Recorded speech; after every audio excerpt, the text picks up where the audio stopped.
여러분 안녕하십니까. 아침의 매일 경제입니다. 요즘엔요 소식좌가 대세라고 합니다. 대식가들이 나오는 먹방에 피로감을 느끼면서요 적게 먹는 유명인들이 요즘 인기를 누리고 있다는 겁니다. 명절이 지나면 늘 그렇죠. 늘어난 체중을 고민하는 분들 참 많은데요. 오늘부터 소식자 식단 이런 단어 검색하는 분들이 더 늘어날지 모르겠습니다. 자, 일면 기사 바로 출발합니다. 먼저 매일경제 소개해드리죠. 18조 예산이 들어가는 초대형 교육사업 조사에 착수한다. 이 사업 이름이 이른바 그린 스마트 스쿨입니다. 시행 1년 됐는데요. 국무조정실에서 들여다보기로 했답니다. 그러니까 노후학교 개선 사업, 그래서 이른바 한국판 뉴딜 뭐 이런 이름이 좀 붙었었는데 교부금을 대거 투입했는데도 집행률이 너무 낮다. 이거 뭐가 이상한 거 아니냐 들여다보겠다는 겁니다. 요즘 교부금 얘기 참 많이 나오는데 그 맥락과 연결돼 있는 것 같습니다.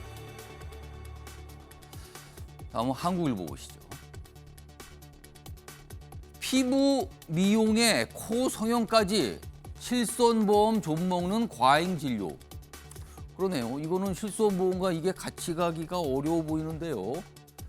자, 지금 의료 현장에서 이런 모습들이랍니다. 순수 미용 목적에도 실손 문제 없다. 영양주사도 치료 목적, 과잉 처방전을 내곤 한다. 실손 적자 4년 새 2배, 3조 원대 육박하는데 이대로 둘 수가 없다. 이런 분위기인 거죠. 올해 14.2% 인상 등 매년 보험료 껑충. 그러니까 이거는 꼬박꼬박 보험료 내면서 별다르게 안 하시는 분들만 손해보는 느낌이잖아요. 그러니까 이런 기사가 좀 실리고 있습니다. 이번엔 조선일보 보시죠. 이쪽 끝에 있습니다. 북한 선제 핵 공격 이런 얘기를 법으로 막았습니다. 그러니까 무슨 현상이 북한이 5가지 조건을 내걸었는데 그 현상이 임박했다라고 판단이 되면 핵 공격을 하겠다는 겁니다. 우리에게 직접 영향을 미치는 내용입니다. 김정은 핵 무력 정비법 정책법을 만들었습니다. 이거 법제화를 한 겁니다. 핵을 사용하겠다고. 단순히 핵 무력을 가졌다고 선언한 차원이 아니라 법에 이럴 때 핵을 쓰겠다라고 박은 겁니다. 전문가들 이런 법 만든 나라 없다. 점점 뭔가 꼬여가고 있는 상황입니다. 마지막으로 경향신문 보시죠. 자, 오늘 대부분 신문에 이 비슷한 사진들 실려 있거든요. 영국 여왕 서거 그 이후에 어떤 운구 이동입니다. 추모 인파 이렇게 제목이 달려 있는데요. 엘리자베스 2세 영국 여왕 이 영구차가요 스코틀랜드 지금 시내를 달리고 있는 모습입니다. 왜 그런가 하면요. 영국 여왕이 스코틀랜드의 한 성에서 서거했거든요. 그러니까 좀 이동이 필요한 상황인데 이렇게 많은 인파들이 모여서 추모를 하고 있다. 이런 사진들 오늘 많이 실려 있습니다. 자, 지금까지 일명기사 짚어봤고요. 오늘도 다양한 분야의 뉴스, 다양한 이슈 준비되어 있습니다. 그리고 그 뉴스의 의미 분석해 주시기 위해 4분 자리하셨습니다. 한 분씩 소개해드리겠습니다. 자, 먼저 화면 가장 왼쪽이고요. 첫 자리입니다. 윤희석 전 국민의힘 대변인 나와 계시고요. 그 옆에는요. 정근택 변호사 자리하고 계십니다. 세 번째 자리에는 조대진 변호사 오늘도 자리하고 계시고요. 마지막으로 김재석 국민의힘 도봉갑 당협위원장 나와 계십니다. 자, 네 분 안녕하세요.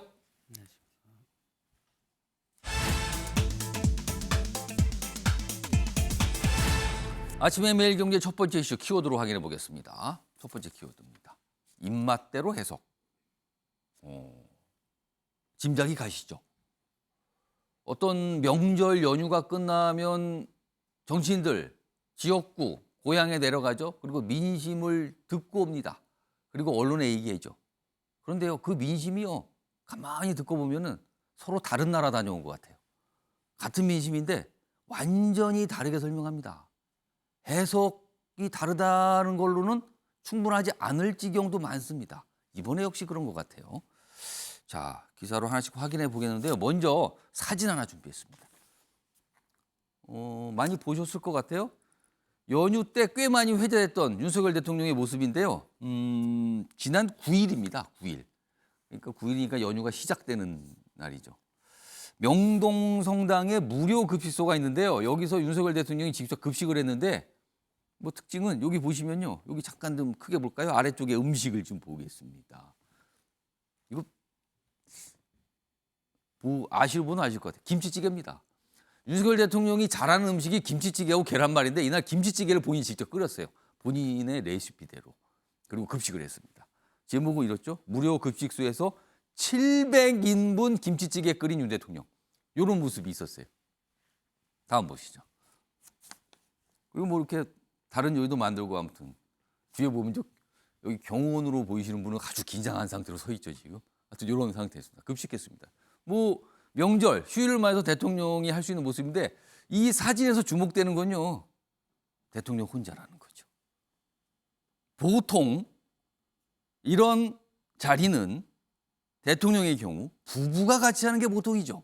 과거에도 그랬고요. 근데 혼자 나왔습니다. 이유가 있겠죠. 첫 번째 사진입니다. 다음 보시죠. 어제 이재명 대표 국회에서 잠깐 뭔가 회의를 하고 나오면서 기자들을 만났거든요. 근데 기자들이 최근에 이 수사와 관련된 질문 참 많이 했습니다. 근데 이렇습니다. 검찰 기소와 관련해서 어떻게 대응할지 얘기했습니까? 그러니까 당분들하고 얘기했습니까? 뭐 예 하는데 답이 없어요. 뭐 예 하는데 그냥 감탄사 같은 것만 나온 거예요. 그리고 또 물어봅니다. 하나 더. 혹시 추가 기소 가능성에 대해서는 어떻게 보십니까? 라는. 그러니까 다른 건으로 또 기소될 거는 그러도 되면 어떻게 할 겁니까? 뭐 이런 취지의 질문이죠. 그러자 내가 뭘 잘못한 게 또 있답니까? 여러 가지 생각을 하게 하는 표현이에요. 일단 또 뭐가 잘못한 게 있는가? 근데 또 있답니까? 어떻게 보면 약간 다른 사람 얘기하듯이 하는 표현이잖아요. 이거는요.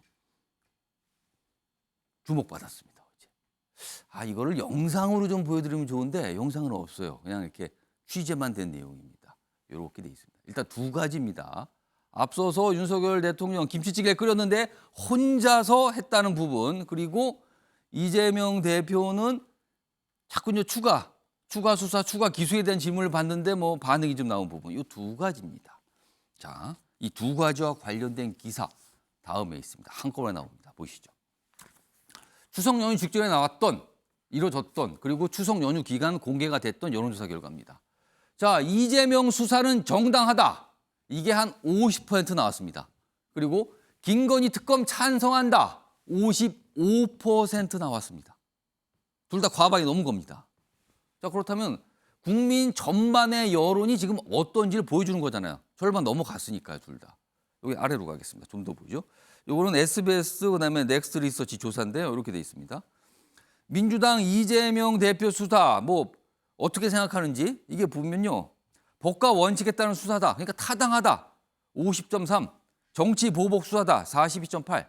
좀 차이가 나죠. 오차 범위 벗어나는 것 같습니다. 이 정도면요.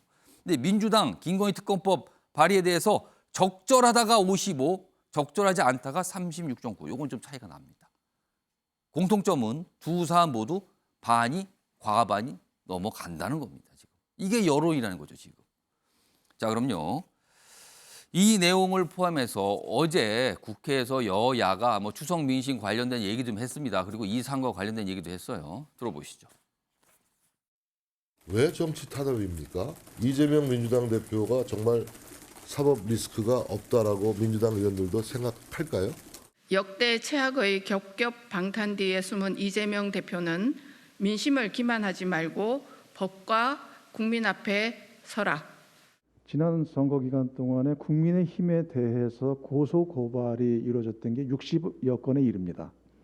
그런데 대부분 이에 대해서는 무혐의 처분하고 결국 이재명 대표를 기소한 것입니다.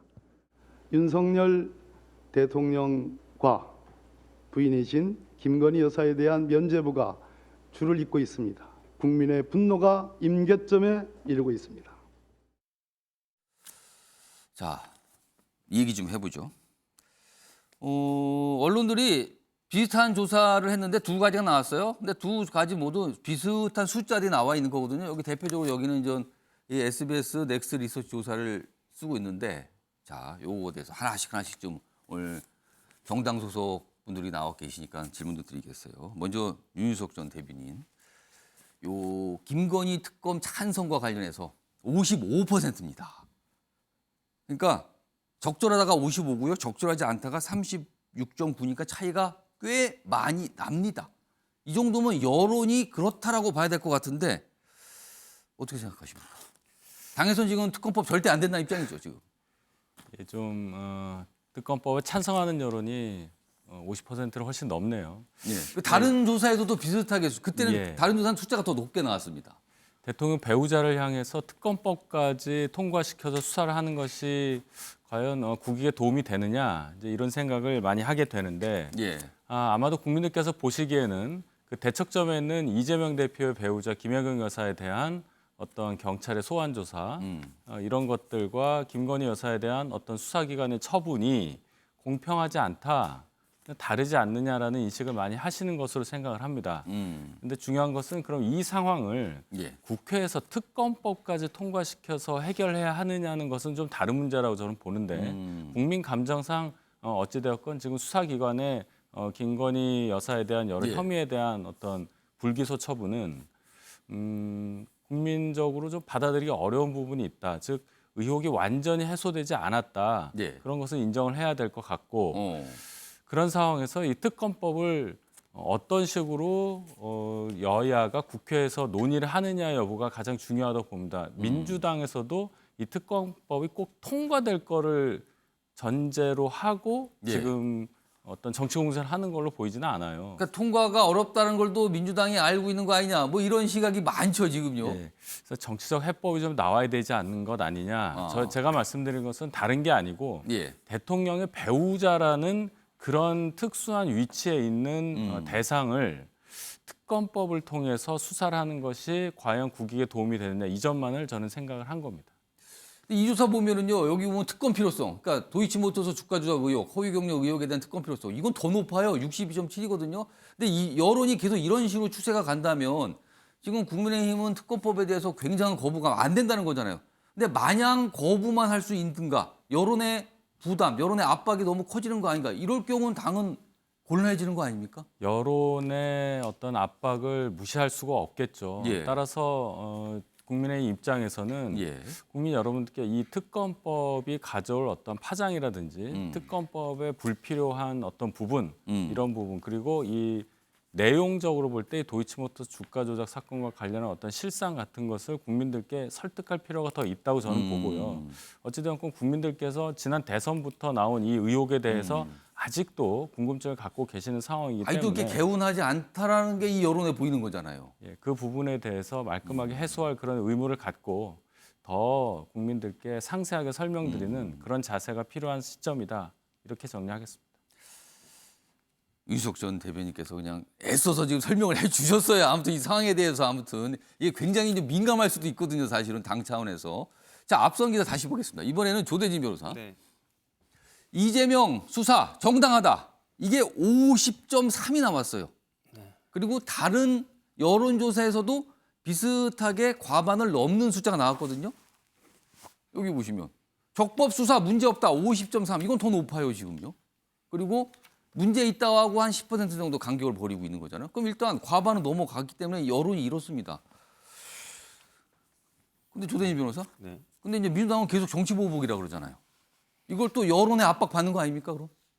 일단 뭐 수치상으로는 50대 50이라고 봐도 될 것 같습니다. 아 50대 50이라고요? 네네 뭐 절반 정도는 뭐 아까 말씀 주셨다시피 해석하기 나름인데요. 예. 절반 정도는 지금 적법 수사이고 문제가 없다라고 예, 문제 하는 없다. 반면 그 반대로 또 50%가 또 있다라고 생각을 할 수가 있거든요. 42%인데? 네, 42%이고 또 모름 모음닭도 있기 때문에 예. 그런 부분 상당 부분 40%를 넘는 그 숫자에 해당되는 부분들도 그러니까 이 40%까지 왔다 이 부분을 주목한다 그 네, 뜻입니까? 그렇죠. 문제가 있다라고 보시는 뭐 예를 들면 70대 30이라든지 예. 40대 20이라든지 이렇게 보고 있는 부분들이 아니기 때문에 그리고 실제로 수사기관의 그 수사의 방식이라든지 이런 행태들을 보면 편파 수사처럼 보이는 부분들도 상당히 있습니다. 김건희 여사에 관련된 뭐 그 특검 아니 김건희 여사에 관련된 수사에 관련된 예. 부분에 있어서 소극적인 모습을 보이는 거에 대해서 뭐 이재명 대표에 대해서는 뭐 적극적으로 진행되는 부분들이 많이 있기 때문에 예. 이런 부분들에 대해서는 뭐 세부적으로 일일이 따지지는 않겠습니다만은 편파 수사라고 보이는 부분들이 당연히 있고 예. 하지만 일단 뭐 민주당에서는 이제 주의해야 될 게 예. 국민들이 50%가 넘는 부분이 과반이. 네, 예. 과반이 어쨌든 적법 수사라고 이렇게 생각하고 계시는 그러니까 지금 분들이 진행된 있다는 수사가 거죠. 문제 없다라고 보고 있단 말이에요. 그게 네. 과반이란 말이에요. 지금. 네, 그렇기 때문에 앞으로 대응을 어떻게 할 것인가가 아. 되게 중요한데요. 예. 무조건 이게 그냥 설명 없이 그냥 뭐 일방적으로 그냥 그 설명 없이 정치 표적 수사, 보복이다. 정치 보복이다 예. 이렇게 설명할 게 아니라 왜 어떤 부분에 있어서 정치 아. 보복이고 이런지를 좀 자세히 국민들한테 설득을 해서 좀 설명을 좀 자세히 좀 할 필요가 있고요. 이런 부분들도 감정적 대응이 아니라 법적으로 그리고 또 예. 이렇게 순차적으로 순리적으로 대응하는 그런 모습들을 좀 보여줘야지 국민들도 좀 상세히 알아갈 수 있을 것 같다는 생각이 듭니다. 지금요.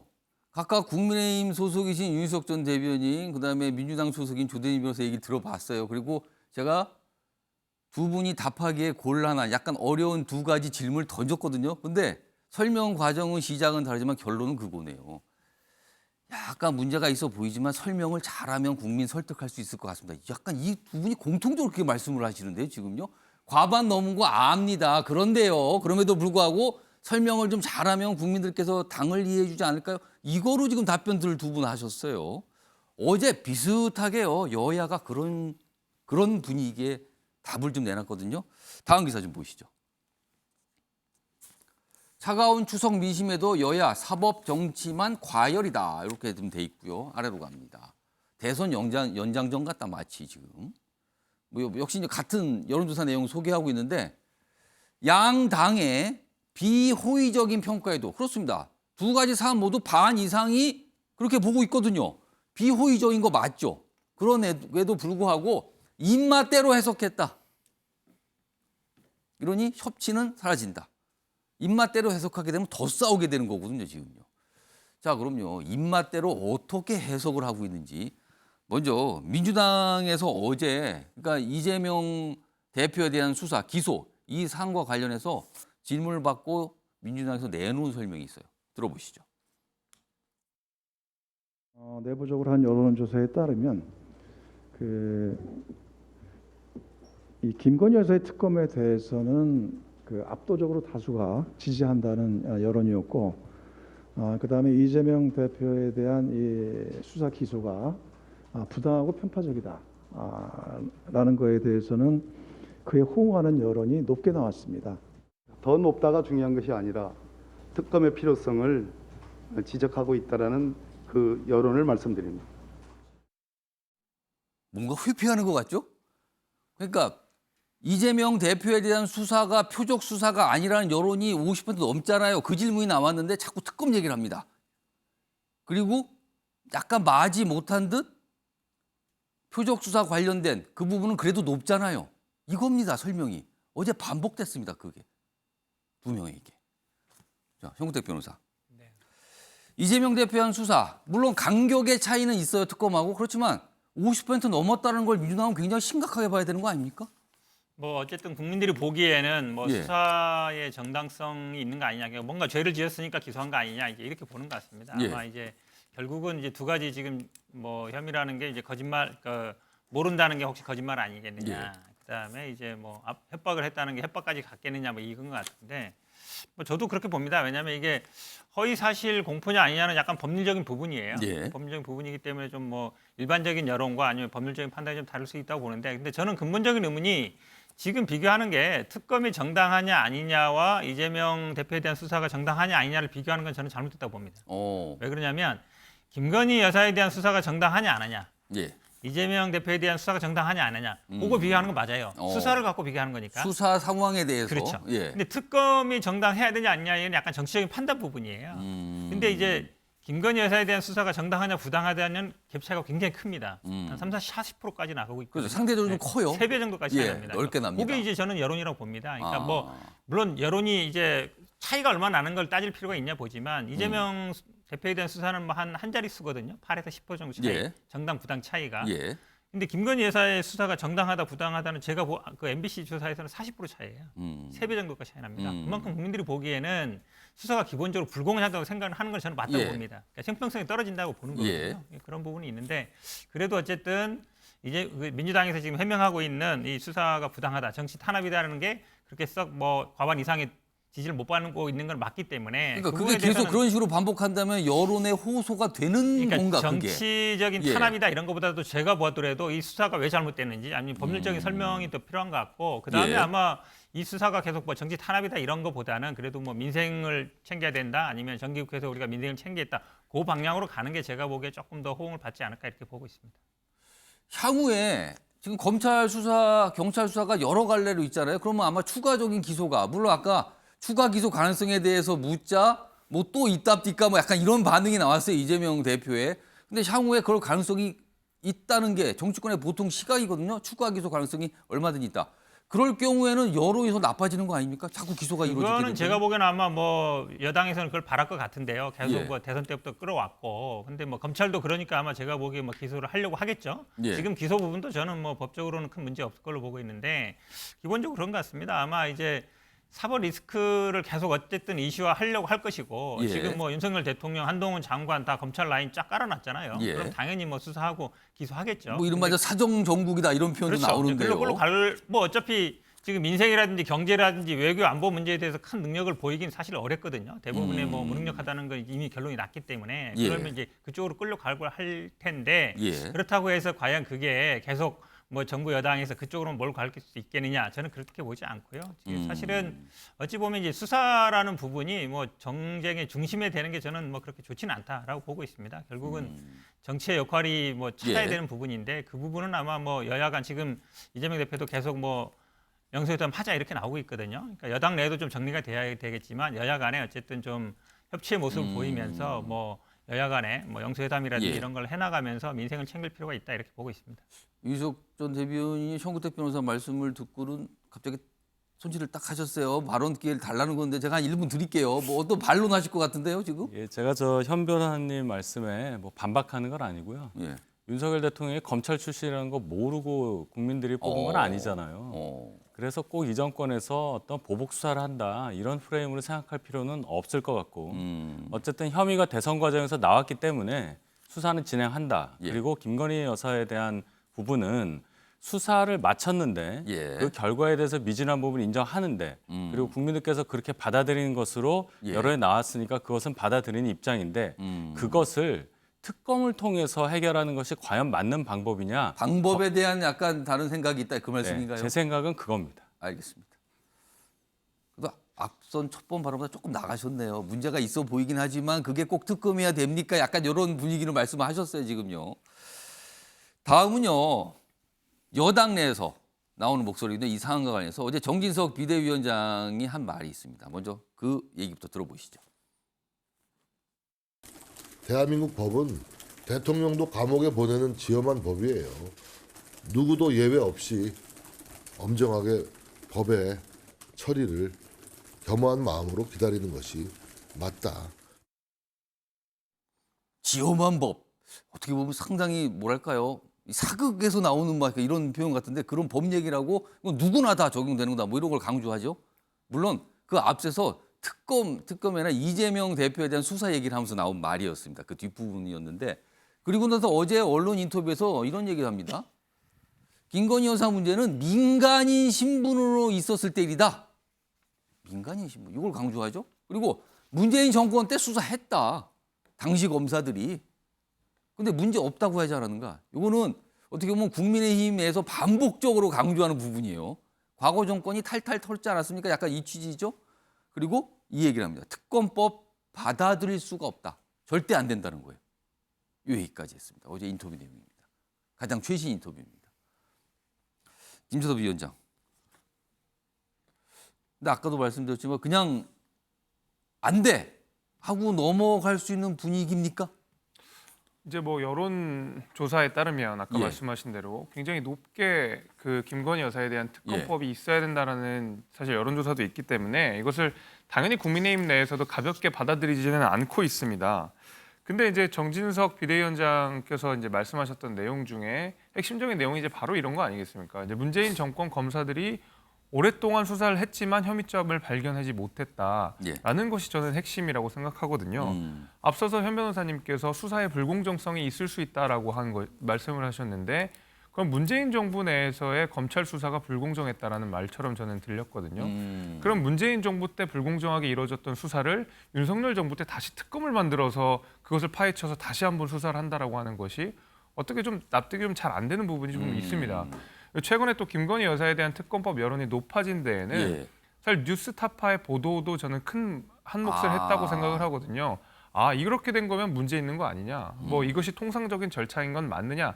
사실 우리가 주식 매매라고 할 때 특히 이제 1인 매매를 하는 경우에 있어서는 그 절차들이 사실은 좀 뭐 누구나 아는 방식은 아니었기 때문에 아마도 뭐 해석의 여지가 좀 있는 것 같습니다. 그러다 보니까 다시 한번 김건희 여사에 대한 특검법 여론들이 좀 높아진 것은 사실이지만은 이것이 뭐겠습니까? 문재인 정부 내에서 계속 수사를 했던 부분이다라는 것이고 그렇다면 어떻게든 문재인 정부 내 검찰총장을 밀어내기 위해서 문재인 정부가 정말 혼신의 힘을 다해서 이런저런 사법적인 절차들을 다 동원했었는데 왜 김건희 여사에게는 그렇게 하지 못했는가라는 의문이 남을 수밖에 없게 되는 것이고요. 무엇보다도 제 생각에 정진석 비대위원장이 특검법을 받아들일 수 없다라고 하는 것은 뭐 김건희 여사의 특검법 여론이 높지만 그걸 무시하겠다라는 이야기가 아니라 민주당이 주장하는 특검법의 목적이라고 하는 것이 정말 말 그대로 사법 정의를 구현하겠다 이런 것이 아니라 어차피 지금 특검법을 발의해도 법사위원장이 국민의힘이고 대통령이 거부권을 행사할 수 있는 상황에서 무리하게 추석 전에 특검법 이슈를 계속 띄운 것은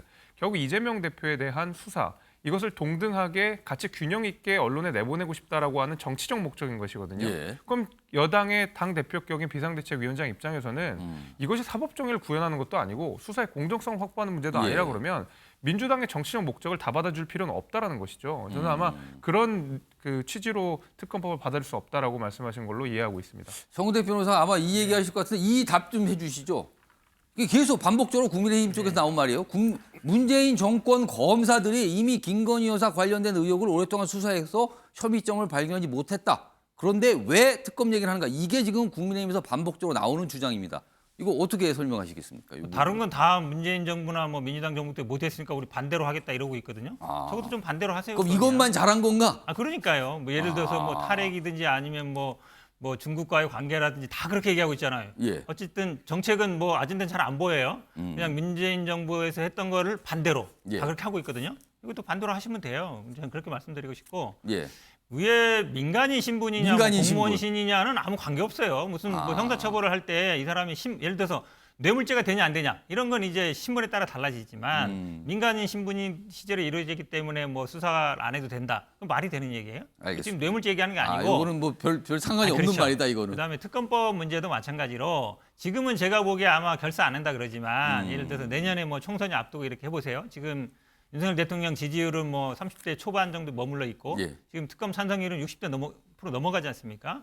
그러면 아마 그 사이에 고민할 거예요. 수도권 의원이나 이런 분들은. 그렇게 보고 사실은 문재인 정권이라 하지만요. 윤석열 대통령 뭐 지휘권 배제했다 그러지만 사실은 그 당시에 뭐 검찰총장이었고 사실상 뭐 윤석열 라인이 지금도 살아있지만 그 당시에 다 있었습니다. 그러니까 제가 보기에 그때 못했으니까 우리가 하겠다 이렇게 나오시면 돼요.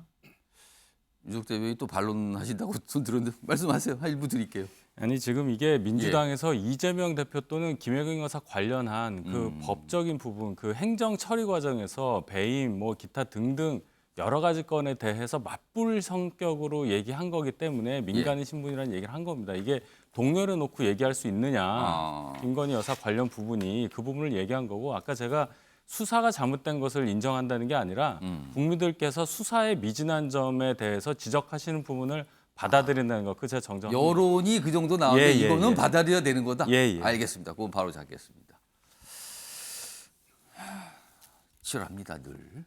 방송에서도 치열하고요. 정치권 현장에서도 치열합니다. 이 사안들은요. 두 개 딱 놓으면요. 거의 뭐 국회의원분들 두 분 이런 거 의견 갖고 계신 만나면 밤새서 아마 토론하실 것 같아요. 지금 이 부분은.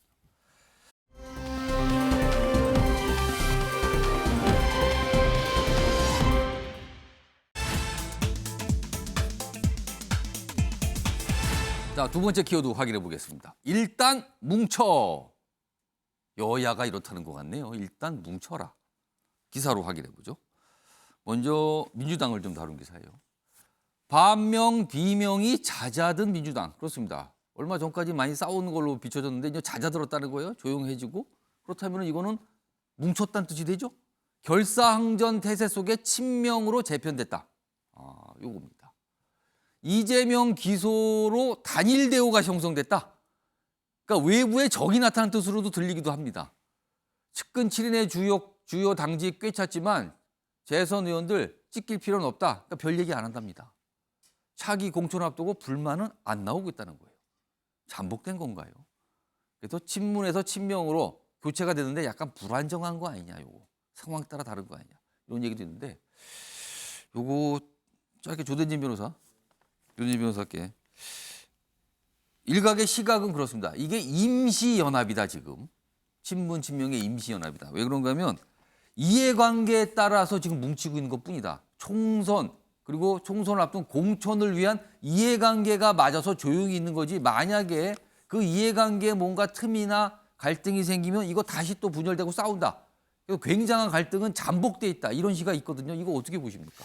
근데 갈등이 뭐 잠복되어 있다고 보기는 좀 어려울 것 같고요. 자연스러운 흐름인 것 같아요. 친문에서 친명으로 이제 예. 넘어가는 거. 뭐 당심을 통해서 그리고 민주당을 지지하는 국민들의 그 표심을 통해서 이렇게 지도부가 뽑히지 않았습니까? 예. 그렇기 때문에 친문에서 친명으로 이재명 대표를 지지하는 쪽으로 이제 흘러간 것은 자연스러운 것이고요. 예. 그 안에 뭐 갈등이 뭐 공천 때문에 뭐 잠재되어 있다 이렇게 보기는 어려울 것 같고요. 당의 어쨌든 존폐와 존재 예. 그리고 그 당의 그 전체적인 뭐 이런 방어를 위해서 뭐 그 친문 색깔을 가지고 있었던 의원들도 예. 당연히 당 대표는 뭐 이재명 대표를 위해서 이제 입장을 그 결사항전의 모습으로 이제 바꿔가는 것으로 볼 수 있다고 보여집니다. 네. 단일 대우군요. 그러니까 이 표현대로 지금 이게 기소로 인한 단일 대우. 그럼 이 기소를 한 주체는 지금 정부가 되는데 지금 정부가 단일 대우에 힘을 줬다. 좀 이상하게 해석이 되는 거네요. 그럼 또 뭐 그런 분석 기사도 꽤 많이 있습니다. 이거 똑같은 내용인데 정국택 변호사. 네. 그럼 친문은 사라진 겁니까? 그냥 친명으로 그냥 다 바꿔버린 겁니까? 아니 뭐 그건 아닌 것 같고요. 뭐 친문이라는 게 저는 오히려 이 특정 이름 그러니까 민주당 같은 경우에 물론 이제 국민의힘하고 비교할 건 아닙니다만 이게 사실 민주당의 계보라는 건 어떤 한 특정 개인을 지지하냐 마냐보다 예전에 뭐 민평년 386 본인들이 어쨌든 그동안 이제 활동을 해왔던 이제 그런 거에 주로 된 건 있는 것 같은데 친문이나 친명 이게 제가 보기에 뭐 갈등 구도는 저는 아마 언론에서 너무 부풀린 측면이 있다고 봅니다. 왜냐하면 사실은 전당대회 때 밖에서는 굉장히 뭐 친명 반명 싸우는 것처럼 보였지만 여론조사라든지 당원인 지지라든지 거의 어찌 보면 압도적으로 갔거든요. 그래서 압도적이었죠. 그렇죠. 뭐 70%가 넘어갔으니까요. 그러니까요. 그 당시에도 제가 보기에도 아니 그렇게 뭐 언론에 관심 가질 정도는 아니었다고 보고 아마 지금 뭐 김의겸 대변인 같은 경우도 본인 스스로 얘기하지 않았습니까? 나는 어쨌든 문재인 대통령의 대변인이었지만 이재명의 대변인 역할을 하겠다라는 것처럼 많은 분들이 아마 문재인 대통령은 지금 이제 퇴임하셨고 다음에 이제 지금은 야당 입장이고 야당 입장에서는 일단 다음에 정권을 찾는 게 가장 큰 우선 아니겠습니까? 이제 그런 면에서 본다 그러면 뭐 친명 반명 구도는 제가 보기에 당내에 뭐 존재하지 않는 게 아닌가라고 보고 있습니다. 그러면은 그 자리는 그냥 이해관계가 차지하고 그걸 있는 꼭 겁니까? 이해관계라기보다는요 아마 그러니까 지금 뭐 민주당 입장에서는 어쨌든 여러 가지로 위기입니다. 일단 정권을 빼앗겼고 그다음에 이제 야당으로서의 뭔가 정체성을 찾는 입장에서는 그 정체성 찾는 게 우선이지 예를 들어서 뭐 어떤 특정 계보를 찾아가면서 과거에도 보면 민주당이 뭐 공천을 할 때 계보 따라서 이런 거보다는 기본적으로 뭐 민주당은 기본적으로 5대5로 돼 있습니다. 그러니까 그 여론조사 5, 그다음 당원으로 이렇게 돼 있기 경선 원칙으로 돼 있기 때문에 그런 데 충실한 걸로 보고 있습니다. 그러니까 이런 비슷한 기사가 종종 나오거든요. 그때마다 이제 민주당 쪽에서는 뭐 기자들이 이제 질문도 받고 뭐 기자들과 만나는 의원들이 설명하기를 언론에서 항상 그렇게 삐딱하게 봅니다. 맨날 그런 말씀들 하시는데 끊임없이 기사로 나옵니다. 어떻게 된 현상인지 모르겠습니다만 아무튼 그렇습니다. 지금 모습은요. 다음은요. 국민의힘 상황 좀 짚어보죠. 이번 주가 굉장히 중요한 시점이에요. 여러 가지 일들이 지금 잡혀 있어요. 여당 내용 이번 주가 분수령이다. 오늘 비대위 출범하고요. 오늘 비대위원들 발표한다고 예고돼 있죠. 그리고 내일이 또 가처분 신문. 신문입니까? 심리입니까? 뭐 표현이 좀 여러 가지인데 일단 뭐 심리 나와서 이제 뭔가 듣는 거예요. 이제 판사 앞에서. 근데 내일 가처분 요 심리 또는 신문이 끝나고 나서 저녁에 또 결정할 수도 있습니다. 바로요. 저번에도 그랬으니까요. 정도 보죠. 날짜가 계속 잡혀 있어요. 그리고요.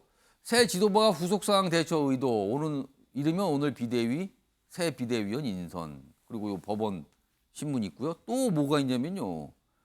16일에 이준석 전 대표가 경찰 출석해요. 이거 한다 그랬잖아요. 그리고 다음 주 월요일은 새 원내대표를 또 뽑아야 되는 날입니다. 바쁩니다. 굉장히 지금. 이게 하나 상황입니다. 다음 보죠. 비대위원 관련된 기사가 오늘 있더군요. 이름이 나왔습니다. 새 비대위원 오늘 발표하는데 김상훈, 정정식, 김병민. 앞서 두 분은 현역 의원. 김병민 위원장은 아침에 매일경제에 고정 출연하시는 그 위원장입니다. 여기 이름이 들어갔어요, 지금요. 뭔가 좀 정해진 것 같아요. 어제 정진석 비대위원장도 거의 다 됐다라는 말을 했거든요. 그런데요, 여기 보시면 유이동, 최재형, 윤희숙은 고사 공통점이 있습니다. 이준석 전 대표와 그래도 가깝다고 생각되는 분 또는 그동안 윤석열 대통령을 굉장히 비판했던 분, 이런 분들한테도 재앙이 갔는데 고사입니다. 안 한다 그랬대요. 오늘 어떻게 될지 모르겠습니다. 어떤 이름이 나오는지, 이 이름대로 나올 건지 아니면 달라지는 건지 뭐 기다려보면 알겠죠. 이 얘기 김재섭 위원장부터 14일입니다. 가처분 또 인용되면 어떻게 되는 겁니까? 그러면 이제 또 다시 한번 비대위가 해산되고 비대위가 또 무너지잖아요. 그럼 다시 한번 국민의힘은 혼란 속으로 빠질 수밖에 다시 없는 도돌이표처럼 것이죠. 또 가는 겁니까? 그러면 그럼요. 그렇게.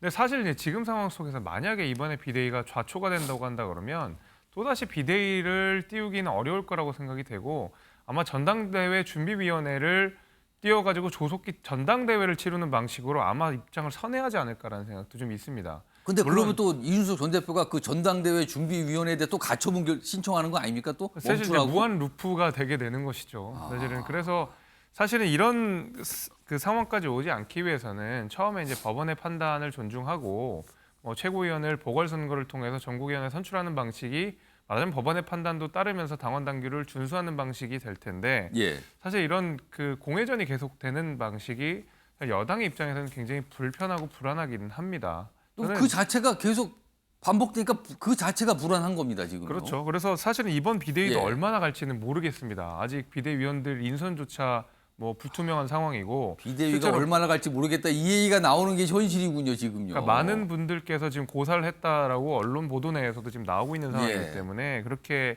좀 어렵겠지만은, 사실은 대통령실과 호흡을 맞출 수 있는 분들이 비상대책위원회의 위원들로 임명될 가능성은 저는 높다고 보는 것이, 왜냐하면 이제 비대위가 만약에 정상적으로 출범을 해서 예. 그 존속을 한다는 전제 아래에 비대위가 활동하는 시기와 그다음에 정기국회가 열리는 9월부터 해가지고 10월 국정감사, 11월 예산심의를 해야 되는, 심사를 해야 되는 그 딱 기간 동안이 예. 사실 국회에서 가장 중요할 때고 여당으로서의 힘을 가장 많이 보여줘야 예. 될 때거든요. 그러니까 국회 자체로 존재하는 것이 아니라 이제는 국민의힘은 여당으로서 대통령실과 얼만큼 많은 호흡들을 맞출 수 있느냐도 굉장히 중요한 포인트이기 때문에 예. 아마 정진석 비대위원장 머릿속에는 아마 대통령실과 가장 호흡을 잘 맞출 수 있는 사람들이 누구냐, 이런 것들도 많이 고민을 했을 거라고 생각이 됩니다. 예. 그렇기 때문에 이른바 친윤계로 불리는 분들께서 거론이 된다고 생각이 되고, 실제로 이제 김병민 위원장 같은 경우에는 윤 대통령의 심중을 굉장히 잘 읽는 분으로 알려져 대선 있지 때 않습니까? 가까이에서 도왔잖아요. 그러면 이제 모든 그 캠프 내에서 예. 대변인의 역할들을 잘 수행했던 것으로 평판이 나 있었기 때문에 예. 아마 이런 대통령실과의 호흡을 가장 잘 맞출 수 있는 사람으로 인선 구성이 될 가능성이 굉장히 높지만, 결국 법원의 가처분 신청 인용 여부가 앞으로의 이제 존속의 핵심적인 내용들로 우리가 아마 새겨야 될 것 같습니다. 윤석 전 대변인. 그러니까 오늘 이동대랑 오늘 비대위원 발표를 해요. 인원이 몇 명인지 모르겠습니다. 8명, 10명 이런 얘기 나오거든요. 근데 앞서서 비대위가 생겼을 때 그 당시에 한 분이 굉장히 주목을 받았어요. 윤석열 대통령과 오랜 인연이 있는 한 분이 많은 분들이 예상을 못했는데 비대위원이 됐거든요. 이번에도 그런 인물이 포함이 될까요? 아마도 저 광주시장 선거 나가셨던 주교환 전 비대위원 말씀하신 것 같은데요. 많은 분들이 아마 떠오르시는 분이 있을 거예요, 누군지는. 예. 글쎄요. 이번 비대위에는 아마 그렇게 되긴 좀 어려울 것 같아요. 일단 이 비대위의 성격 자체가 일기 비대위와 예. 일기라고 얘기하겠습니다. 조영 비대위원장이 있었던 일기라고 하기엔 너무 좀 짧은 기간이 있었습니다. 예. 예.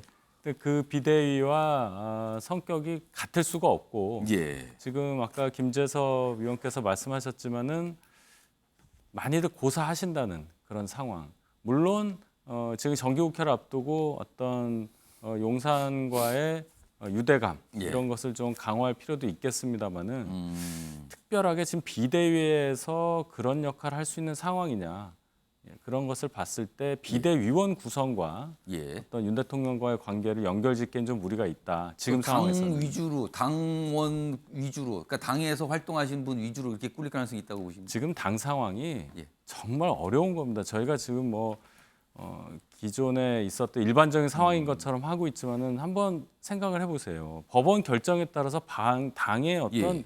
상황이 너무나 크게 바뀌어질 수 있는 상황이고 며칠 안 남지 않았습니까? 예, 예. 그렇기 때문에 지금 상황에서는 그런 말씀하신 그런 상황까지 예단을 하고 뭔가 예. 구성하기보다는 일단 수습하는데 그래서 당 일단 상황을 아시는 안정시키는 분이 게 우선이다. 네 그렇게 봅니다.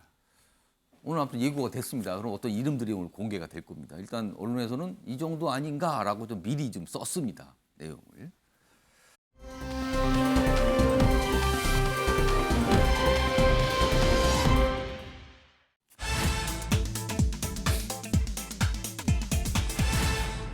비호감 국왕입니다. 아, 국왕인데 국민들로부터 호감이 그다지 높지 않다. 비호감 국왕. 영국 얘기군요. 영국 얘기. 보겠습니다. 기사로. 지금 영국 그리고 영국과 관련이 깊은 영연방 국가들 추모 분위기죠. 뭐 언론을 통해서 계속 전해주고 있는데 이렇습니다. 경제난 속에 여왕마저 떠났다. 영국 시민들 헌화와 손편지 행렬이 줄을 잇고 있다. 사진 좀 보실까요? 여기 보면 1953년 영국 여왕 대관식. 그러니까 이때 대관식을 통해서 이제 제대로 된 과정을 거쳐서 이제 여왕이 되는 거고요. 그리고 2022년 얼마 안 됐습니다. 신임 영국 총리 얼마 안 됐어요. 접견했습니다. 그때까지는 이랬어요. 그러나 갑자기 이제 악화가 되면서 서거를 했는데 그럼 영국 입장에서는요. 총리도 바뀌었고 왕도 바뀌고 약간 이런 상황에 동시로 그럼 최고 수장 실권을 가진 총리와 명목상이지만 국가의 원수인 국왕이 바뀌는 거예요. 동시에 지금 이런 상황입니다. 그리고 여기 보면은 뭐 장례 미사하는 모습이 이렇게 잡혀 있습니다. 이렇게. 그리고 기사 좀 더 볼까요? 이 아래쪽에 있습니다. 영국이 지금 고물가의 에너지난 총체적인 난국인데 총리와 왕이 한 주 사이 다 바뀌어서 불안감이 커졌다. 그리고 마지막까지 최소한 고마웠다. 뭐 이런 반응들 나오고 있고요. 19일에 국장입니다. 장례식. 그리고 아마 75만 명 이상 모일 듯하다. 뭐 이런 전망까지 좀 있습니다. 이런 모습이 하나가 있어요. 다음 기사 보시죠. 근데요. 한편에서는 또 이렇습니다. 영연방 국가가 50개가 넘죠. 뭐 크고 작은 나라 다 합치면요. 근데 구심점을 잃은 영국 연방, 영연방. 여왕은 떠났고 군주제도 끝나야 된다. 이런 목소리도 있답니다. 군주제를 끝내야 된다. 여기 보면 호주 등 그런 몇몇 국가는 영국 국왕을 국가 원수로 인정하고 있어요. 그 다 아닌 나라도 있고요. 그러나 영연방에 같이 속해 있다라는 것은 어느 정도 영국의 어떤 위상을 인정해 준다는 뜻이거든요. 근데 다른 나라들은 공화제 전환을 모색하고 있다. 국가 원수로 왕을 섬기기 때문에 이거는 공화정이 아니거든요. 군주정이잖아요. 그러니까 뭔가 이탈하는 움직임이 있다. 그리고 영국의 영향력 축소까지 더해서 변화가 불가피하다. 뭐 이런 약간 변화된 모습이 있습니다. 자, 이 중심을 잡는 게 국왕. 새로 즉위한 찰스 3세입니다. 그런데요. 그 인물에 대한 평가 다음 기사로 보겠습니다. 준비된 국왕이라는 찰스 3세 호감도는 바닥이다. 그러니까 왕세자로 46년을 보냈어요. 준비를 하고도 남죠, 그거는요. 그런데 각오를 밝혔습니다. 어머니처럼 평생을 헌신하겠다. 그리고 기후변화 대응 목소리 뭐 이런 거에는 굉장히 관심을 보이고 있거든요. 그러나 다이애나 비와 이혼 등 이른바 불륜입니다. 불륜. 논란됐던 게. 미운 털이 바뀌었다, 국민들한테. 그리고 최근에 어떤 성격이라든가 태도 이런 거에 대한 논란도 좀 불거졌죠. 최근에 지난 10일 즉위식이 있었거든요. 그럼 즉위식 하면 여러 가지 과정이 있고 뭔가 이렇게 서명한 절차도 있는데 그때 두 가지 모습이 카메라에 잡혔습니다. 그 모습 보시죠. 지난 10일입니다. 즉위식인데 뭐 서명을 하고 있죠? 근데 보세요. 뭘 서명을 하다가 짜증을 냅니다, 뭔가. 옆에 있는 시종이겠죠? 그리고 또 다른 서명을 하기 위한데 또 손짓을 하죠? 계속 뭘 치우라 그러네요.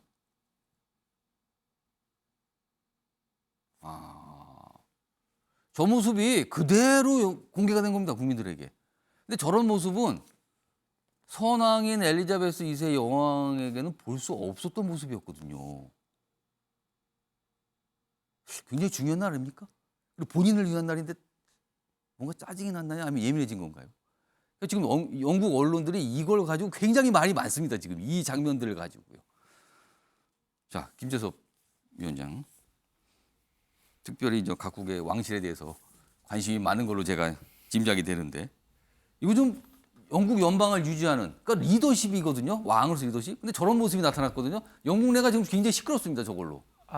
저도 아마 이 영연방 국가들의 어떤 단단한 연대가 이 찰스 3세가 제위하는 기간에 흩어지지 않을까라는 우려가 조금 있습니다. 실제로 안 그래도 호감도가 낮은 상황 속에서 사실은 뭐 이 즉위식부터 이런 안 좋은 모습들을 계속 보여주고 있거든요. 아까 앵커께서 말씀하셨듯이 사실은 이제 그 국왕이라고 하는 자리는 상징적인 자리이기 때문에 그러니까 실권이 없는 자리이기 때문에 그 인간적인 매력이라든지 그 상징성 같은 것들이 굉장히 중요하게 부각됩니다. 엘리자베스 그러니까 선친이 계속 그 이 대중들께 인기를 구가했었던 것은 그 인간적인 매력들이 굉장히 많았거든요. 그러니까 2014년에 스코틀랜드가 이제 분리 독립을 하려고 했을 때도 엘리자베스가 직접 가서 그 분리 독립을 막았던 일도 있었고. 그 투표를 통해서 안 됐죠. 그렇죠. 그게 이제 사실 인간적인 매력이 굉장히 컸거든요. 근데 지금 스코틀랜드 또 뭐 분리 독립 얘기 나오거든요. 얘기가 나옵니다. 굉장히 이제 북아일랜드의 지금 분쟁 문제도 다시 한번 재점화될 가능성이 굉장히 높고 다른 영연방 국가들조차도 사실은 뭐 연방은 유지하되 계속 공화국으로 돌리려는 움직임들이 계속 보이고 있거든요. 이럴 때일수록 국왕의 매력으로서 연방 국가들을 단단하게 묶을 만한 구심점이 돼야 되는데 아까 그 모습은 매력은 아니네요. 그렇죠. 이제 근데 이 비호감도라고 하는 게 하루 이틀 일이 아니거든요. 사실 이제 1996년이었나요? 당시 이제 다이애나 그 왕세자비랑 이혼을 했을 때가 그때였는데 그 전부터 이혼을 하기 전부터 카밀라의 지금 그 불륜설이 계속 나오면서 그때부터 정말 전 세계적인 인기를 구가했던 다이애나에 대한 다이애나를 버렸다 이런 그 대중들의 심리가 굉장히 강했었어요.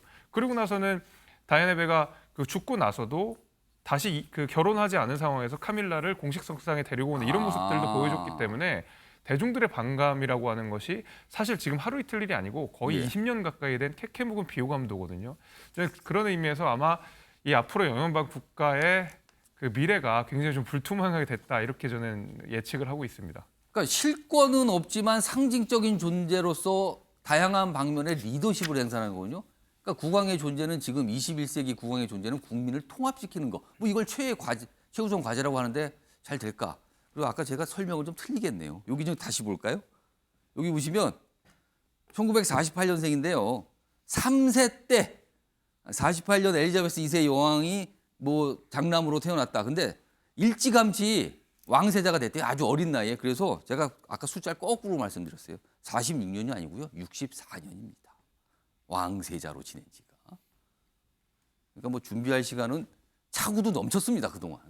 근데 저런 모습이 나타나서 좀 논란이 되고 있습니다. 다음 기사 보죠. 이건 우리나라와 또 관련이 좀 있어요. 윤석열 대통령 런던 조문외교. 그렇습니다. 장례식.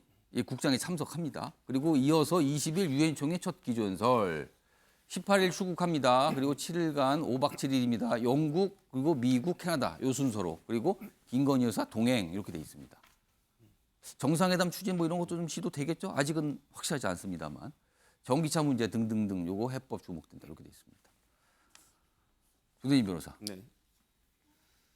그렇죠. 각국 뭐 많은 국가 정상들이 가니까요 아마 같이 가는 것 같아요. 근데 어떻게 보십니까? 어제 발표도 있었는데 그 앞서서요. 어제 이 안보실장이 관련 브리핑을 했거든요. 내용 좀 그 내용 좀 들어보도록 하겠습니다.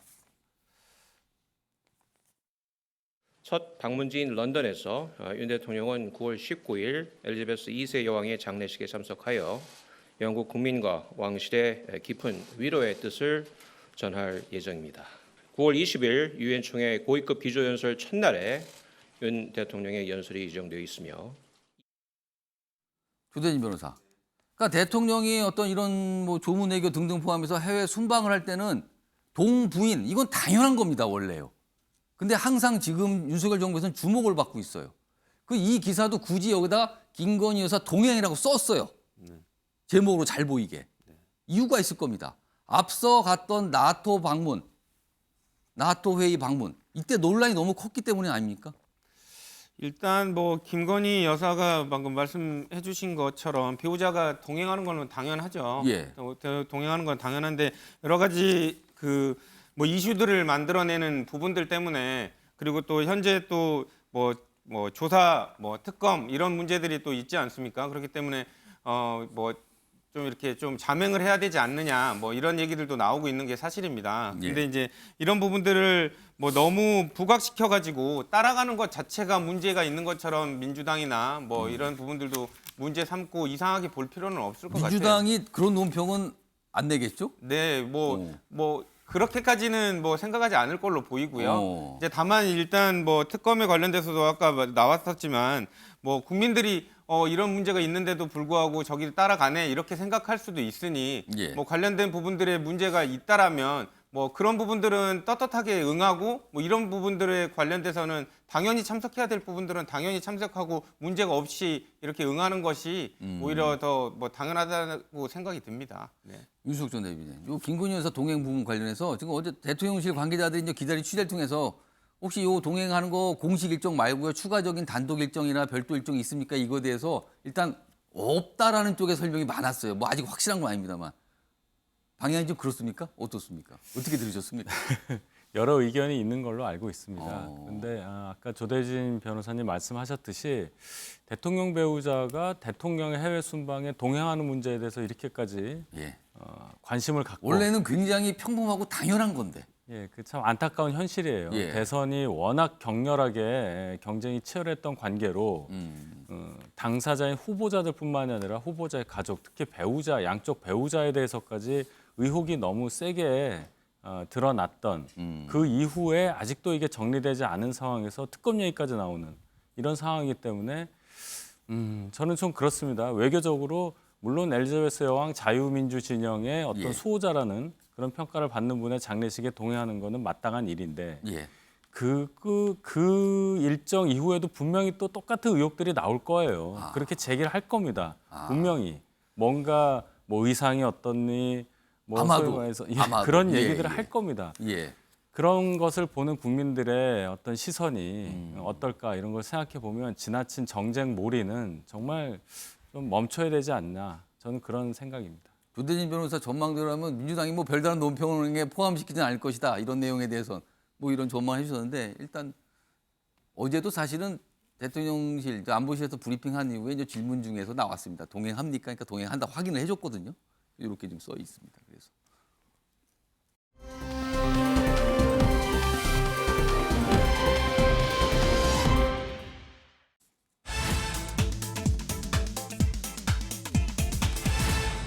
전기차 이어 바이오도 뭐 전기차 하면 우리 이거 미국 내에서 보조금 삭감 뭐 이건데 바이오도 그렇게 가는 거 방향을 잡았다는 거죠. 기사로 보겠습니다. 바이든 바이오도 미국에서 생산 행정명령 서명. 현지 시간 10일 이미 서명했습니다. 했다는 소식 들려옵니다. 이 기사는 하기 전에 할 거다라고 쓴 건데 서명했습니다. 그리고 장면들도 들어오고 있습니다. 백악관 바이오 제조 공급망 강화한다. 이 뜻은요 역시 전기차 똑같습니다. 전기차 반도체 똑같은 맥락에서 바이오까지 가는 겁니다. 지금요. 반도체 배터리 이어서 중국 견제에 나서는 목적입니다. 그러니까 미국 내에서 생산하는 바이오 제품, 바이오 기업만 혜택을 주겠다는 겁니다. 그럼 상대적으로 다른 데 불이익을 받는 거죠. 국내 바이오 기업 영향 줄 듯하다. 이겁니다. 다음 기사 보면 어떤 영향인지 좀 더 설명되어 있습니다. 다음 보시죠. 미국 바이오도 규제, 바이오도 규제입니다. 무슨 영향이 있냐면요. 우리나라가 이거 바이오 제품 위탁 생산하잖아요. 그러면 메이드 인 코리아입니다. 근데 메이드 인 USA가 아니면 혜택 안 준다는 거예요. 불이익을 받게 되죠. 이거 우린 타격입니다. 그리고 반면에 중국 자체가 견제 목적이기 때문에 우리가 반사 이익을 얻을 수도 있다.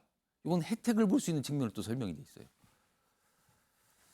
두 가지를 다 합해서 봐야 되는군요. 여기 보면 한국 기업의 의약품 위탁 생산 선두인데 미국서 제조 규정 강화, 이거는 우리한테 불리한 거군요. 그리고 여기 보면 반도체 장비, AI 칩, 중국 수출 통제, 자율주행 등 첨단 기술 분야로 확대. 그럼 이런 게 또 다른 분야는 뭔가 우리가 또 혜택을 볼 수 있다. 이런 걸로 보입니다. 근데 바이오로만 좁혀보면 조금 우리가 문제가 있어 보여요. 윤희석 전 대변인. 이거 또 부담에 지금 부담을 더하는 셈이 됐어요. 지금 행정명령에 서명했다는 보도가 지금 계속 들어오고 있거든요. 이미 끝났어요. 그러면 가기로 한 겁니다. 이렇게. 이거 어떡하죠 또? 참 무서운 얘기입니다. 이게 예. 반도체에 이어서 또 배터리, 그다음에 바이오가 뭐겠습니까? 뭐 의약품, 바이오 연료, 뭐 그다음에 식품 이런 관련한 건데 이 앞으로 우리가 살아가는 데 있어서 가장 중요하다고 볼 수 있는 물품들을 미국 영토, 즉 미국 정부가 가장 확실하게 통제권을 행사할 수 있는 지역 내에 생산 시설을 갖다 놔라 이 얘기 아니겠습니까? 지금 이거예요. 배터리, 그러니까 전기차는 배터리란 말이에요. 이거 했죠. 지금 바이오 했죠. 그리고 반도체는 지금 어떻게든 끌어놓으려고 지금 그러는 거잖아요. 지금. 우리는 이제 중국을 견제하는 차원이니까 어떻게 예. 보면 반사이익도 있다 이런 해석할 수도 있겠습니다만은 궁극적으로는 미국 자국 우선주의를 아주 극단적으로 실행하고 있는 거예요. 우리 입장에서는 그것까지 바라보고 생각을 해야 된다. 모든 생산 시설을 다 미국으로 옮기지 않으면은 혜택을 주지 않겠다. 불이익을 주겠다. 그럼 우리나라에 남는 거는 뭐가 있고 이런 것까지 생각을 해야 되는 기업 상황이다. 입장에서는 다 옮겨야 된다고 생각할 거 아니에요. 그렇죠. 그래서 물론 미국에 저희가 경제적인 측면에서 많이 이 의존하고 뭐 수출입액도 큰 그런 큰 무역 상대국인 것은 확실하지만은 예. 우리 나름대로 살 길을 또 찾아야 하는 그런 상황이 왔다. 굉장히 이거는 굉장히 이게 드러내놓고 얘기하는 거예요. 그래서 이거 자유무역협정 위반 아닙니까? 이런 거는요? 그게 될 수가 있죠. 예. WTO 협약에 따르면 이런 식으로 차별하는 것이 문제가 될 수 있는 소지가 있는데 상대가 미국입니다. 그래서 신경 안 쓴다는 겁니까? 그런 거? 제 얘기는 그게 WTO 안에서 그것을 미국에 대해서 뭔가 제재를 가거나 할 수 있는 그런 상황이 오겠느냐. 그것까지 생각을 해야 되는 상황이기 때문에 단순하게 지금 이해득실을 따져서 중국을 견제할 수 있으니까 우리가 반사이익을 얻는다 이런 측면에서 머물면 절대로 안 되고 앞으로에 대한 어떤 면밀한 계획을 수립해야 되는 그런 아주 시급한 상황이다 이렇게 말씀드리겠습니다. 그러니까 우리로서의 가장 좋은 해법은 미국이 이제 법령으로 만들어서 그걸 하잖아요. 그럼 법령을 시행하세요. 다만 우리는 예외를 주세요. 이거잖아요. 우리가 원하는 건 지금요. 정택 변호사. 네. 지금 앞서서 윤석열 대통령 순방 일정 소개드렸거든요. 런던 들렸다가 뉴욕으로 갑니다. 유엔총회 참석. 유엔총회 참석할 때 바이든 대통령을 만날 수도 있거든요. 지금 추진되고 있거든요. 한미 정상회담이. 근데 만약에 그 자리에서 만났는데 전기차 문제, 바이오 문제 만약에 거기서 해결이 안 되면 이거 민주당 또 굉장히 공격할 거 아닙니까? 민주당에서. 이건 뭐 민주당 공격 문제라냐 우리나라 생존이 달린 문제입니다. 지금 전기차가 미국에서 2위거든요. 예. 배터리가 어찌 보면 우리나라 이제 주력 산업으로 자리 잡았는데 배터리 생산하는 게 대부분의 이제 그 자재 부품이라든 게 중국산을 많이 쓰고 있거든요. 예. 그거 못하게 한다는 얘기잖아요. 그다음에 반도체 같은 경우도 사실 우리나라가 지금 중국에 굉장히 많이 투자를 하고 있습니다. 공장도 짓고 있는데 앞으로 증설을 하거나 더 투자하지 말라는 얘기거든요. 사실은 이게 지금 우리나라 먹거리 산업의 반도체 배터리가 어찌 보면 1, 2위 거의 뭐 하고 있는데 지금 바이오 같은 경우는 조금 다릅니다. 우리나라 바이오를 완전히 선도하지는 않습니다. 위탁 생산이 위탁 강하죠. 생산이기 우리는. 때문에 예. 뭐 자체적으로 어쨌든 부를 창출하는 건 아니거든요. 위탁 생산이라는 건 그 부가가치가 좀 낮습니다. 예. 그러니까 제가 봐도 핵심은 이제 반도체와 배터리, 전기차라고 볼 수 있는. 전기차인데. 그렇죠. 전기차 부분인데. 그거를 해결할 수 있을까요, 이번에? 그러니까 이 부분이 어찌 보면 굉장히 중요한 부분이다. 지금 말씀하신 것처럼 뭐 당연히 이제 뭐 WTO 규정 위반으로도 볼 수 있고 FTA도 반하는 겁니다. FTA도 어찌 보면 동등한 대우를 해주게 돼 있거든요. 그런데 사실은 법으로 해결할 수 없는 이제 정치 영역인데 이제 미국이 이제 11월 중간 선거를 앞두고 있고 그러다 보니까 계속 어찌 보면 이제 이런 조치를 강화할 걸로 보이는데 좀 이제 지난번에 이제 하원 의장 왔을 때도 요 법 통과되기 전이었거든요. 며칠 전이었는데 그때도 사실 윤석열 대통령이 만났어야 돼요. 그런 얘기 많이 했거든요. 전화 통화만 했죠. 그때. 이런 조짐이 보였죠. 이런 법이 통과될 거다. 물론 제가 봐도 그때 만났다고 해서 이 법이 통과 안 되는 건 아니에요. 미국 입장에서는 어쨌든 이제 할 수 있는 건데 그래도 뭔가 좀 적극적 조치를 취했어야 된다는 거 보고 이번에도 마찬가지입니다. 유엔 총회 가서 연설할 수 있지만 이 부분에 대해서 사실은 이건 단순히 뭐 현대차 한 개인의 문제가 아니에요. 한 그 그룹의 문제가 아니라 우리나라의 생존이 달린 문제이기 때문에 어떤 식으로든지 간에 예를 들어서 뭐 유예 조치라든지 아니면은 뭐 이거를 다른 데 대체할 수 있는 방법들을 찾아야 된다. 저는 아마 이 전기차에 대해서 윤석열 대통령이 이번에 바이든 대통령을 만나가지고 어떤 걸 얻어낼 수 있느냐. 이 부분이 제가 보기에 이번 방문 아마 이번 외교 성과의 가장 중요한 부분이다. 그리고 아마 그거는 뭐 지금 대통령실도 충분히 알고 있을 걸로 봅니다. 그러니까 이런 걸 해결할 때 대통령의 능력이 발휘되는 거잖아요. 사실 설득을 하고 뭔가 성과를 가져와야 된단 말이에요, 지금요. 교대님 변호사. 그런데 이게 외교적인 해결인데 이게 쉽지 않다. 그럼 외교적인 해결이 어렵다면 법적으로 해결할 방법은 있습니까, 우리가? 일단은 아까 말씀 주신 대로 이제 국내 그 자유무역 협정에 위배될 수가 있거든요. 그 공정한 경쟁을 해치는 보조금 지급을 통해 가지고 평등한 경쟁이 해쳐지면 이런 부분들을 이제 제재할 수가 있는데 문제는 이제 아까 말씀 주신 대로 법적 해결로만 뭐 이렇게 기댈 수는 없는 부분들이 많고 또 그 결과를 또 예측할 수가 없거든요. 미국을 상대로 했을 때. 그렇기 때문에 제일 좋은 방법은 이미 앞에서도 말씀해 주셨지만 윤석열 대통령이 외교적인 방법으로 해결을 하는 것이 제일 중요한 방법이고요. 그리고 이번에도 이제 윤석열 대통령이 어떠한 방법을 가지고 있는지 충분히 사안의 중대성에 대해서는 생각을 하고 있을 거예요. 뭔가 카드가 있어야 되는 거군요. 쓸 수 있는 카드가. 그 카드를 가지고 비행기를 타야지 그렇지 않고 그냥 만나서 현안만 얘기하고 온다면 뭐 답이 없을 수 있겠죠. 네. 큰 과제가 지금 떨어졌습니다, 지금. 근데 여기 바이오까지 지금 더해졌어요, 지금. 이 부분까지. 이거 이렇게 예고 나왔다가 이거 새벽쯤에 서명했거든요. 그러니까 뉴스가 확정된 지 얼마 안 돼요. 오늘 꽤 비중 있게 다뤄질 겁니다. 이 바이오도 미국 우선주의로 간다라는 거 지금요. 자, 다음 기사 몇 가지 준비되어 있는데요. 뭐 연속해서 소개해드리죠. 이정대 스타워즈 드라마 주연 맡는다. 스타워즈 드라마 이거 뭐 굉장히 영화도 있었는데 이걸 드라마 시리즈가 있는데 거기에 주연을 맡는다. 근데 구체적 역할은 아직은 뭐가 나오지 않고 있어요. 나중에 말씀드리겠다. 일단 미국 진출인 거죠. 이렇게 되면요. 아주 비중이 있게. 다음 화면 보겠습니다. 오늘입니다. 오늘 오전 9시. 지금이네요. 지금 미국 내에서 이제 방송이 시작됐어요. 에미상 시상식. 에미상이 이전 이 방송계, 미국 방송계 굉장히 권위 있는 상인데 각 분야별로 뽑아요. 오징어 게임이 6개 부분에 올라갔습니다. 지금. 그러니까 나무주연상, 나무조연상, 여우조연상, 작품상, 감독상, 각본상입니다. 굵직한 상 다 들어갔어요. 지금. 얼마나 받을 것인가. 지금 9시인데 그러니까 방송 시작이 9시니까 뭐 뜸 들이고 뭐 하면 한 11시쯤 나올 겁니다. 10시 넘어야 될 것 같아요. 아무튼. 근데 시작은 됐어요. 이런 상황이 있습니다. 기사로. 기대가 되네요. 과연 어떨지 지금 요겁니다. 다음 마지막 기사인데요. 북한과 관련돼 있습니다. 한번 소개만 좀 드리죠. 연휴 동안 좀 많이들 보셨을 거예요. 김정은 핵 선제 공격 명시. 법제화를 했어요. 선제 공격에 대해서. 윤 대통령 담대한 구상의 찬물이다. 그러니까 문재인 정부에서 공들였던 이 비핵화 노력 그냥 무상이 된 거고요. 윤석열 대통령이 야심차게 제시한 담대한 구상. 이거는 시작도 못 해보고 그냥 이렇게 멈춰버리게 된 겁니다. 핵 보유 인정해서 공세수단으로 아예 방향을 바꿔서 법으로 만들어버렸습니다. 이거를요. 더 심각해진 상황입니다. 그리고 절대로 핵 포기 못한다. 이걸 또 외쳐댔습니다. 이것도 큰 과제입니다. 고질적인 큰 과제입니다. 남아있습니다. 지금. 자, 아침의 매일경제 오늘은 여기서 마무리합니다. 시청해주신 여러분 고맙습니다.